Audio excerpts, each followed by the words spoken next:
Columbia Workshop presents an episode from the Dynasts by Thomas Hardy. Tonight's presentation is adapted for radio by Brewster Morgan, with music written especially by the young English composer Benjamin Britten.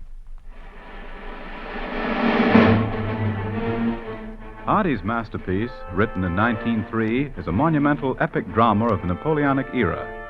In the first part, it concerns the attempt to invade England from the French coast in 1805. Tonight, 135 years after the event and 35 years after Hardy wrote the drama, his words spring to life with the force of prophecy.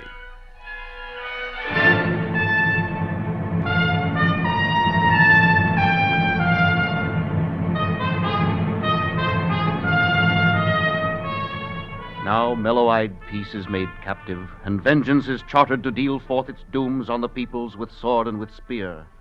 Men's musings are busy with forecasts of musters and battle, and visions of shock and disaster rise red on the ear. The easternmost ruler sits wistful, and tends he to midward. The king to the west mans his borders in front and in rear, while one they eye, flushed from his crowning, ranks legions around him to shake the annihiled neighbor nation and close her career.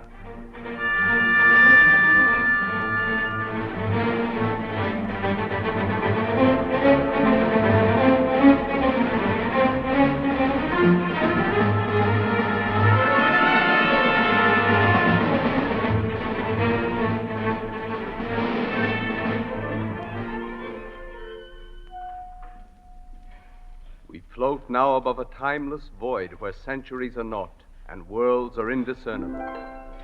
Two spirits hold us by the hand. One is the spirit of the years, and one is the spirit of the pities. They have promised us terrestrial spectacle. Will this be comedy or tragedy on earth? Speak, spirit of the years. I care not which, but old laws are operate yet, and phase and place of men's dynastic and imperial moils shape on accustomed lines. Though as for me, I care not how they shape or what they be. You seem to have a small sense of mercy, sir. What say you, spirit of the pities? This will be tragedy, you witness. Terrestrial tragedy. Let this earth tragedy whereof ye spake afford a spectacle forthwith, conned closelier than your custom is. Let us descend.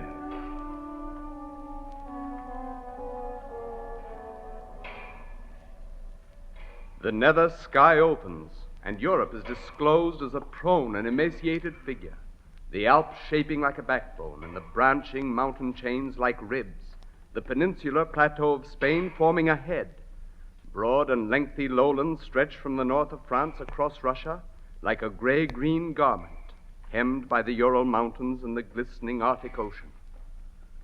Downward through space we float, draw near to the surface of the perturbed countries, where the peoples, distressed by events which they did not cause, are seen writhing, crawling, heaving, and vibrating in their various cities and nationalities. Draw nearer still. Who is this figure at a table writing? This is Napoleon, conqueror, writing the doom of a nation. I am resolved that no wild dream of Ind, and what we there might win, or of the west and bold reconquest there of Suriname and other Dutch retreats along those coasts, or British islands nigh, shall draw me now from piercing into England through Boulogne, as lined in my first plan. If I do strike, I strike effectively, to forge which feat there's but one way, planting a mortal wound in England's heart. Scene, England, a ridge in Wessex. The time is a fine day in March, 1805. A highway crosses a ridge which is near the sea, and the south coast is seen bounding the landscape below, the open channel extending beyond. A stagecoach mounts the rise with passengers outside. There seems to be a deal of traffic over Ridgeway, even at this time of the year. Yes, it is because the king and court are coming down here later on. See now how the channel and coast open out like a chart. That patch of mist below us is the town we are bound for. One can see half across France up here. People who live hereabout, I'm a native of these parts, feel the nearness of France more than they do inland. That's why we've seen so many of these marching regiments on the road. This year his grandest attempt upon us is to be made, I reckon. May we be ready? Well, we ought to be. We've had alarms enough, God knows. I much doubt his intention to come at all.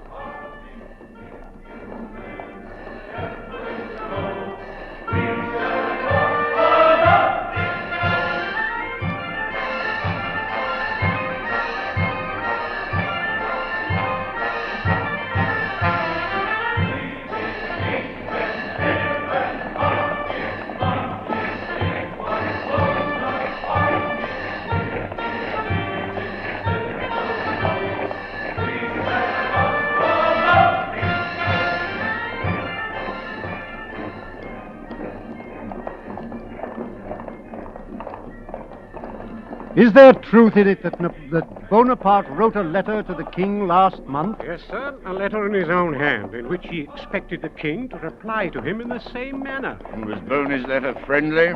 Certainly, sir. He requested peace with the king. And why shouldn't the king reply in the same manner? What? Encourage this man in an act of shameless presumption and give him the pleasure of considering himself equal to the King of England? I take it both the manner and the matter of the reply were British, but a huge mistake. Sir, am I to deem you a friend of Bonaparte, a traitor to your country? Damn my wig, sir, if I'll be called a traitor by you, or any court sycophant at all. Why, confound you, sir. Gentlemen, forbear.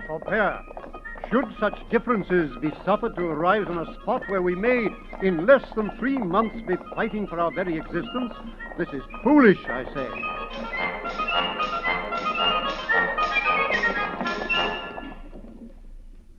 Across the channel, Napoleon still sits and writes. Our naval forces can be all assembled without the foe's foreknowledge or surmise. First, then, let Villeneuve wait a favoring wind for process westward swift to Martinique, coaxing the English after. Join him there, Gravina, Messiesi, and Jeantôme, which junction once effected all our keels, now nigh to 60 sail, regain the Manche, while the pursuers linger in the west at hopeless fault. Having hoodwinked them thus, our boats skim over, disembark the army, and in the twinkling of a patriot's eye, all London will be ours. In strictest secrecy carve this to shape. Let never an admiral or captain know, save Villeneuve and Jeantôme, and pen each charge with your own quill. The surelier to outwit them, I start for Italy, and there, as 'twere engrossed in fates and coronation rites, abide, till at the need I reach Bologna and head the enterprise. Napoleon. This letter comes to Paris, to the Minister of Marine. I hear confused and simmering sounds without, like those which thrill the hives at evenfall when swarming nears. They but proclaim the Parisian crowd, which sings and shouts its hot enthusiasms for this dead-ripe design on England's shore, till the persuasion of its own plump words, acting upon mercurial temperaments, makes hope as prophecy. Our emperor will show himself, they say, in this exploit, unwavering, keen, and irresistible as is the lightning prong. Our vast flotillas have been embodied as by sorcery, soldiers made seamen, and the ports transformed to rocking cities casemented with guns. Against these valiants, balanced England's means. Raw merchant fellows from the counting house, raw laborers from the fields, who thumb for arms clumsy, untempered pikes, forged hurriedly, and fancy them full quipped. Their batteries, their flying carriages, their catamarans shall profit not, and in one summer night will find us there. And is this prophecy true? Occasion will reveal.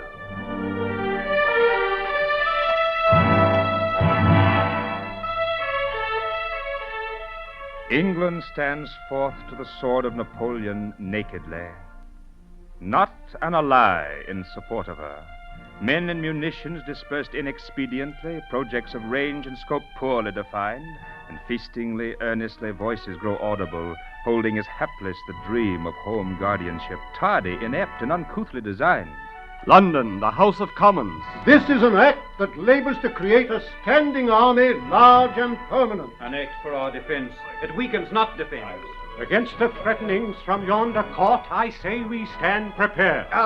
Two vast united squadrons of French sail move at this moment viewless on the sea, their whereabouts untraced, undesired, unguessed. I say we stand prepared, and under Providence shall fend whatever bid or open stroke a foe may deal. The members rise to divide, which is the British way of speaking, means to take a vote. You see, the ritual of each party is rehearsed, dislodging not one vote of prejudice. The ministers their ministries retain, and ins as ins, and outs as outs remain. Meanwhile, what of the foeman's vast array that wakes these tones? Abide the event, young shade. Scene, the harbor of Boulogne. A morning radiant with early sunlight discloses the army of invasion. On the hills on either side of the town and behind appear large military camps formed of timber huts. The harbor is crowded with a flotilla consisting of hundreds of vessels of sundry kinds. Moving in this scene are countless companies of soldiery engaged in a drill practice of embarking and disembarking, and of hoisting horses into the vessels and landing them again. Vehicles bring provisions of many sorts, load and unload before the temporary warehouses. Soldiers, half stripped and encrusted with mud, are laboring to repair the excavations. Further off, on the open land, troops are at field drill.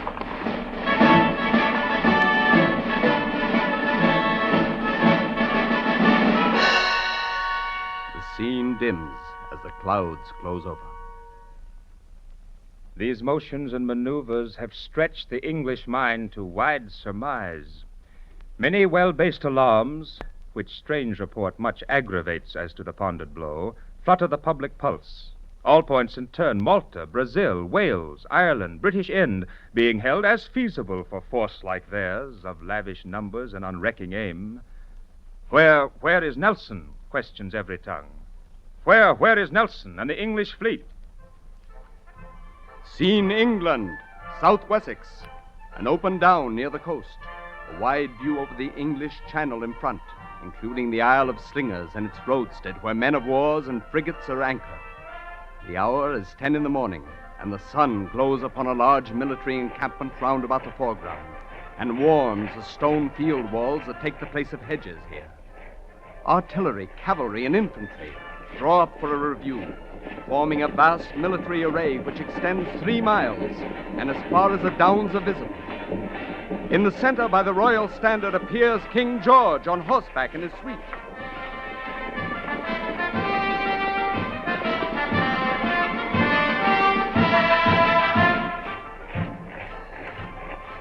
Two spectators draw near. Well, there ain't a speck of an enemy upon that shiny water yet. But the British fleet be said to put to sea under this Admiral Villeneuve to act in concert with the army crossing from Boulogne. And if so, the French will soon be here when God save us all. I've took to drinking neat, for says I, one might as well have innards burnt out as shot out. And 'tis a good deal pleasanter for the man that owns 'em. Never mind about thy innards. The thing for you and all of us to worry on is, where's Nelson?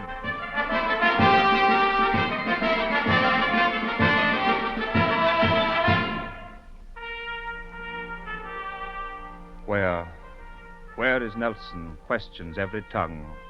How views he so unparalleled a scheme? Their slow, uncertain apprehensions ask. When Villeneuve puts to sea with all his force, what may he not achieve if swift his course? Here is a rock of Gibraltar. The English fleet rides at anchor in the bay. Southward over the strait is the African coast. I'll call in Nelson. I waited thus with Villeneuve, his flight to the Indies being to draw us off, that and no more, and clear those coasts of us.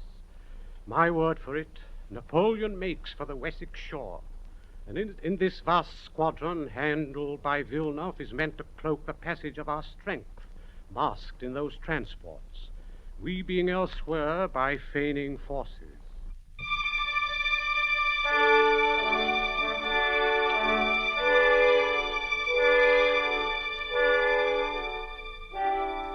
The camp and harbor of Boulogne, Napoleon now present, the English coast in the distance. Near the Tour d'Ordre stands a hut with sentinels and aides outside. Napoleon comes out from his hut with a paper in his hand. He speaks to his minister, Decret. My plan is fixed. I'm prepared for each alternative. If Villeneuve come, I brave the British coast. Once on the English soil, I hold it firm. Descend on London, and the while my men salute the dome of Paul's, I cut the knot of all Pitt's coalitions, setting free from bondage to a cold manorial caste a people who await it. They stand and regard the chalky cliffs of England till Napoleon resumes. Come quick, Daru. Sit down upon the grass and write whilst I'm in mind. First to Villeneuve. I trust, Vice Admiral, that before this date your fleet has opened Brest and gone. If not, these lines will reach you there. But pause not, pray. Waste not a moment dallying. Sail away. Once bring my coupled squadrons channelwards, and England's soil is ours. All's ready here, the troops alert and every store embarked. Hold the high sea but 24 hours, and our vast end is gained. Now to Jean-Tome. My telegraphs will have made known to you my object and desire to be but this, that you forbid Villeneuve.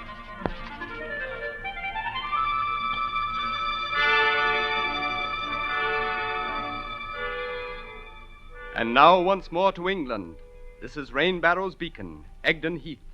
It is night, in mid-August. A lofty ridge of heathland reveals itself dimly, terminating in an abrupt slope. Here stands a hut of turves with a brick chimney. In front are 2 ricks of fuel, one of heather and furze for quick ignition, the other of wood for slow burning. 2 old men with pikes stand on duty as beacon keepers beside the ricks. No, Jim Purchase, once more do we mark my words.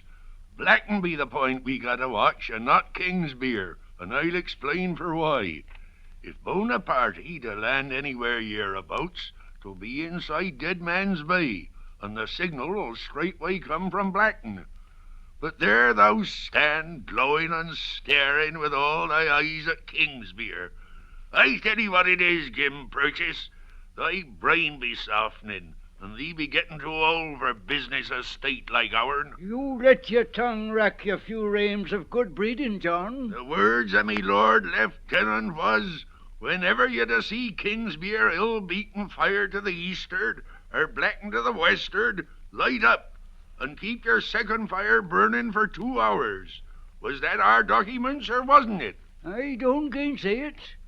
So I keeps my eye on Kingsbeer, because that's most likely of the 2, says I. Oh, it shows the curious depths of your ignorance.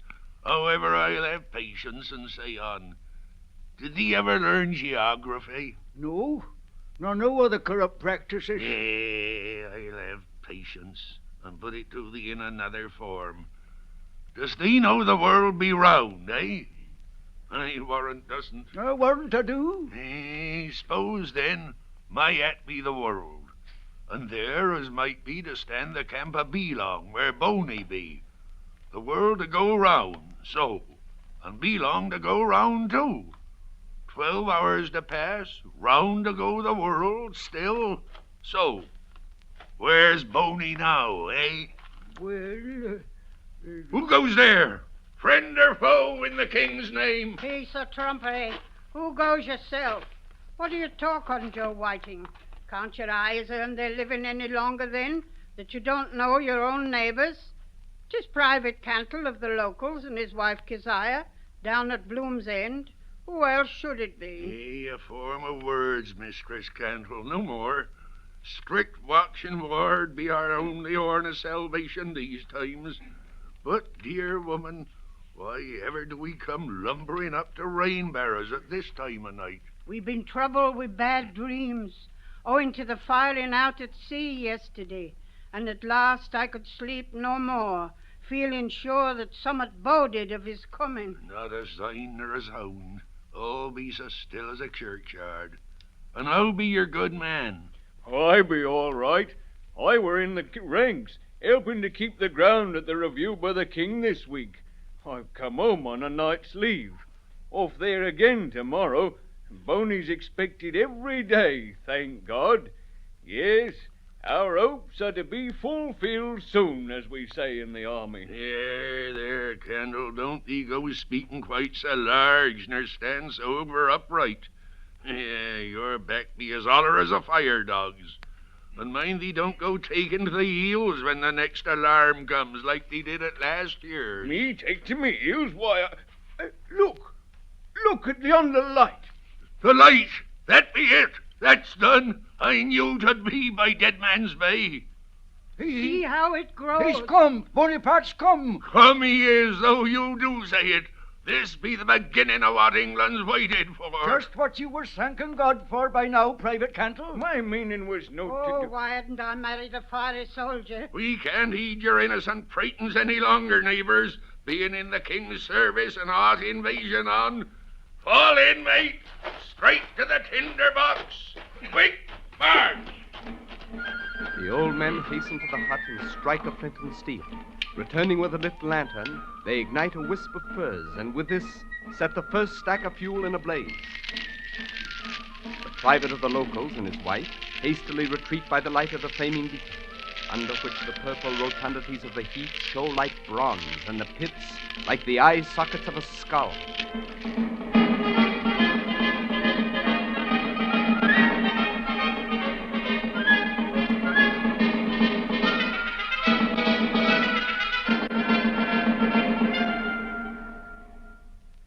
There is an error in history here.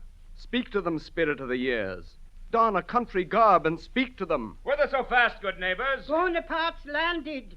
Don't you see, Beacon? I am sent to enlighten you and ease your souls. Even our courier canters to the port to check the baseless scare. And now if you be one of the enemy, sent to sow these false tidings and coax us into a fancied safety. Will you not hear that what was seen behind the midnight mist, their oar blades tossing twinkles to the moon, was but a fleet of fishing craft, belated by reason of the vastness of their haul?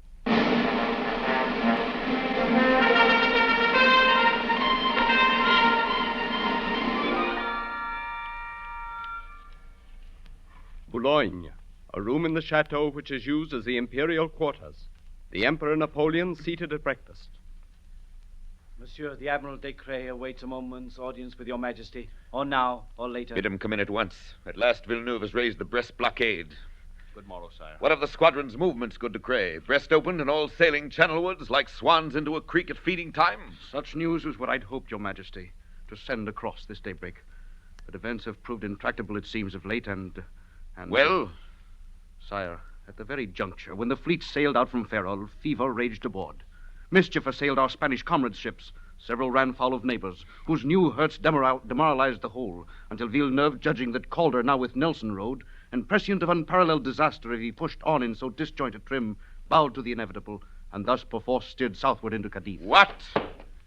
Is then my scheme of years to be disdained and dashed by this man's like? A wretched model coward, whom you must needs foist on me as one fit for full command in pregnant enterprise? Sire. You're a man! This rank incompetent, this traitor, of whom I ask no more than fight and lose, provided he detain the enemy.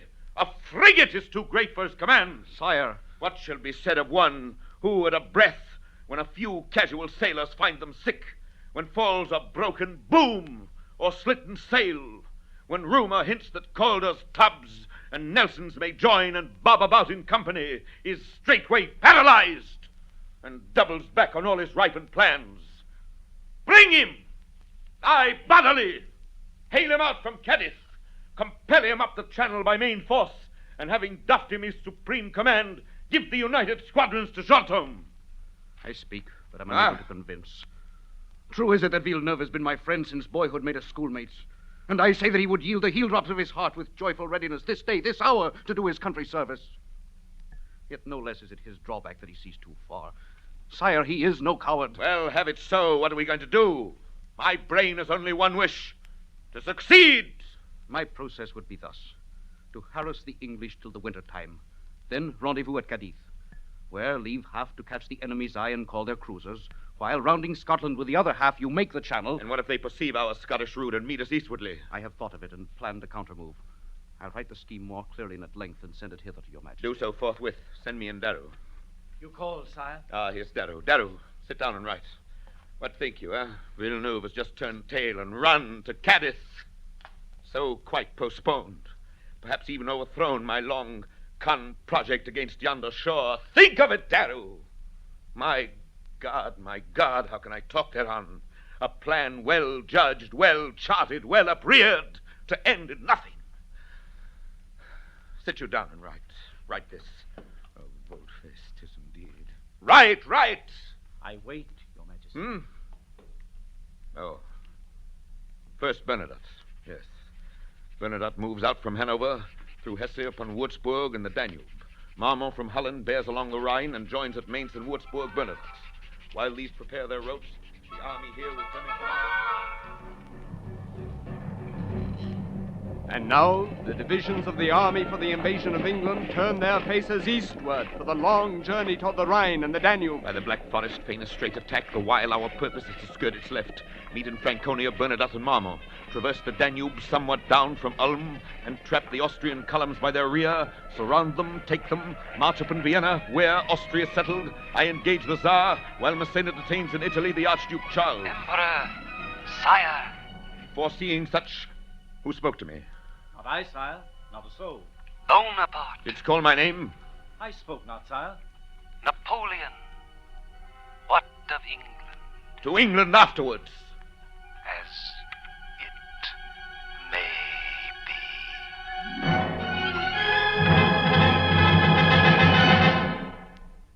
And now, to bring the play to end, we skip 100 battles and 10 years to find Napoleon at midnight in a wood. Beyond him on the road, his broken legions fly the field of Waterloo. Oh, cursed hour. Why am I stung by spectral questionings? Did not my clouded soul inclined match those of the corpses yonder? Thou shouldst rue thy saying, fiend, whoever thou mayst be. Why did the death drops fail to bite me close I took at Fontainebleau? Had I then ceased, this deep had been unplumbed. Had they but worked, I had thrown threefold the glow of Hannibal down history's dusky lanes. Is it too late? Yes. Self-sought death would smoke but damply here. If but a Kremlin cannon shot had met me, my greatness would have stood. I should have scored a vast repute scarce paralleled in time. So, as it is, a mismark they will dub me. Great men are meteors that consume themselves to light the earth. This is my burnt-out hour. And now our spirits hover near. Napoleon, thou sayest well. Thy full meridian shine was in the glory of the Dresden days, when well-nigh every monarch throned in Europe bent at thy footstool.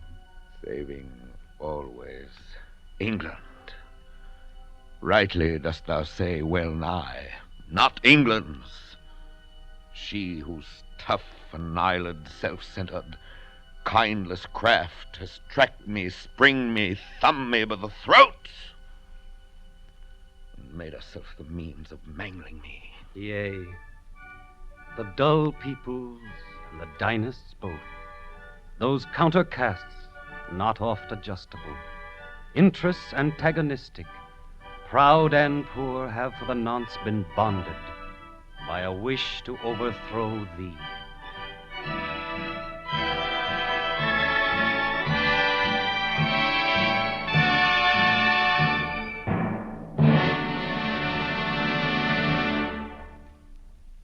You have just heard the Columbia Workshop's presentation of an episode from the Dynasts, Thomas Hardy's epic drama of the Napoleonic era, adapted for radio and directed by Brewster Morgan.